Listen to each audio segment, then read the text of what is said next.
Good morning. My name is Caroline Lewis.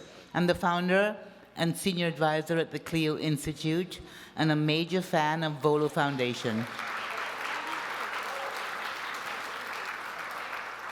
It is my distinct pleasure to be the MC today for the 8th annual Climate Correction Conference. So ladies and gentlemen, colleagues, distinguished guests, on behalf of VoLo Foundation, its co-founders, trustees, Thais López Vogel, David S. Vogel, and the staff that has done an incredible job putting this together, thank you for being here to work with us to celebrate solutions. It is solutions that will carry the day. It is up to us to know more, share more, and push more that these solutions get acted upon. They say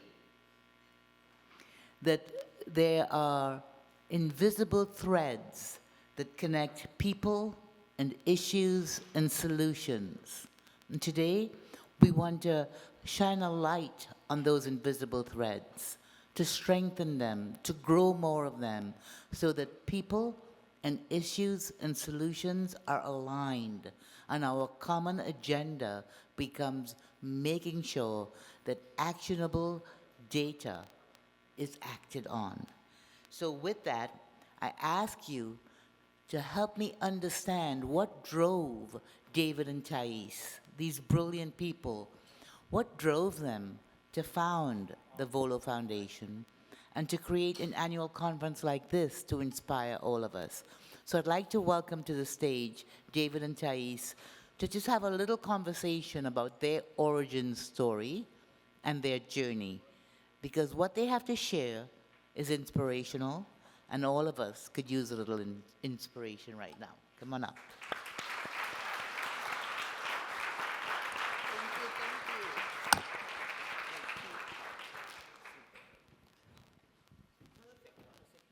I'm looking at your beautiful faces. Well, thank you so much. I mean, I think everybody in this room knows who you are. I hope so, but if not, just look at the Well, screen. They have several children. They have a yours, mine, and ours thing going on. Two, two, and two, literally. And Emma, one of the twins, is so adorable when she introduces VoLo Foundation to explain where VoLo comes from. And I think you all know it, but let me just make sure that I do right by Emma, and I explain. The Vo comes from Vogel, and the Lo comes from Lopez, because Thais López Vogel, and now we have the VoLo Foundation.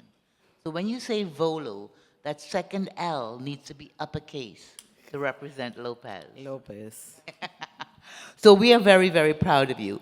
Now we understand that you like to act on data, but what inspired you?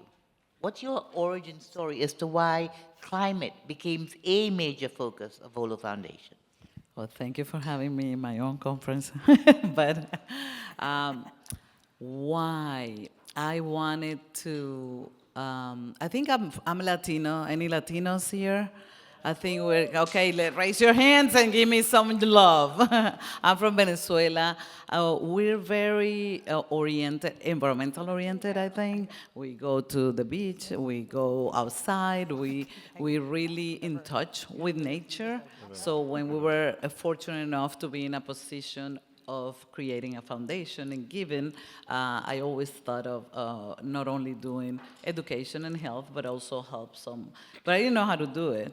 And at that time, my kids, which I think have always been my inspiration. My oldest daughter is 28, but at the time she was like 7 or 8, and she would cry every 4th of July because we were doing fireworks. And she thought those fireworks were harming the polar bears, and she would tell me about the spiral light bulbs. So in a way, I wanted to do right by her and start going towards the environment.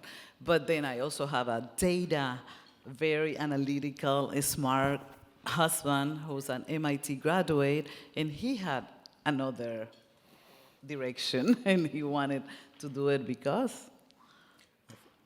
For me, there was sort of this obligation to do something for society that was aligned with my skill set. So in the beginning, we didn't know it was going to be climate change, but it was really that, for me, my particular skill set is data analysis. So for me, I was able to see and illustrate through the data that climate change was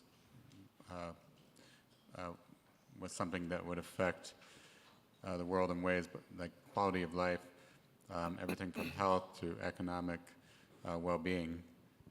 And so I thought, like, my particular skill set fit, and we'd sort of take that angle. Let's show with data how important climate change is, and use data in places where we could help solve the problem. And so really that was my motivation to go that route and tackle on this big problem. So data speaks to both of you. Data kind of shines a light on the problems, but the why of your journey is because you see this data as begging for action, right? Definitely. He showed me the data, and we realized that one of the biggest threats of humanity was the climate crisis. And I think with my heart, he thinks with the head. But together, we were thinking of the future of our kids. And like she said, we have 6 kids together, two and two together. And when you look at the future and you don't take care of what's happening right now, that future is going to look really doomed for them. So it's my responsibility, it's an obligation that when I see my kids in their eyes, I have to say I did everything I could. And you don't have to do it all. You don't have to do everything, but you do have to do something. Amen. Amen. Thank you.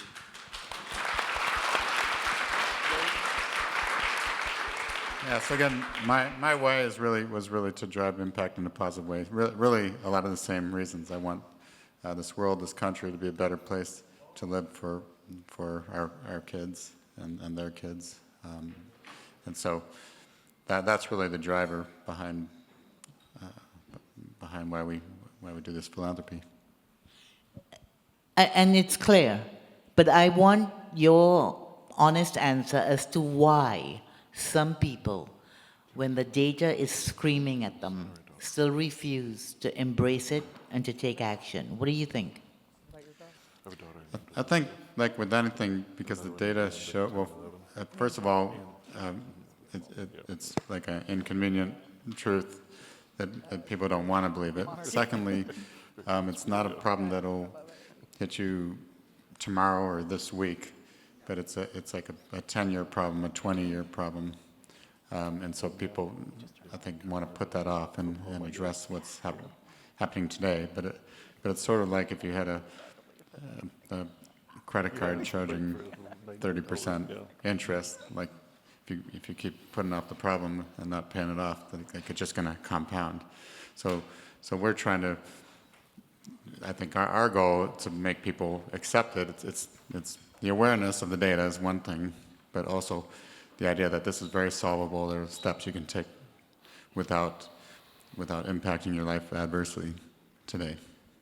Well, VoLo Foundation sure has helped us focus on solutions, and I thank you for that. What do you want this crowd to know and do? What do you want them to get from today and for this week, actually? I don't only want you to come here, listen to all the people that are going to give you more knowledge, but I want to touch your heart. Because when you touch hearts and you touch emotions, is when people act. So you're going to have the data, you're going to have all the education and the research and the resources, but you have to know and really care. There is a movie, The Lorax, that's my favorite movie, and the quote is, you know the quote? Yeah. If you don't, I don't know it exactly. If we don't, Who knows don't do the it, quote? Who knows the Lorax quote? The Lorax? Only someone like I you. speak for the trees. Yeah, yeah, I speak for the trees is a good one. Only someone like you cares a whole awful lot. Nothing is gonna change. No, it's not. So you have to care for what you want to change. That is my hope for this week here, for this conference. You have to care. You have to look into your heart and say, I do care. I have to do something. So that's what I want you all to take from me. And my left-brained approach to the week is that we have a lot of knowledge in this room. Like everybody is here for the reason they understand climate change is important, but we've got different skill sets, different solutions, and it's the combination of those solutions that will really solve the whole crisis. And I think people should walk away with more knowledge, some collaborations, and also renewed hope and inspiration to go out and keep implementing the solutions that you're working on. Well, VoLo is in your 11th year now?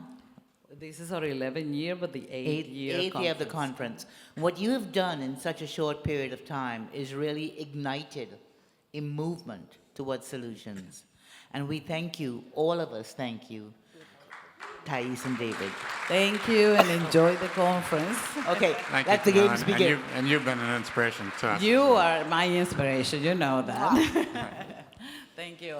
We all ripple, we inspire each other. And if you don't own the influence, game over.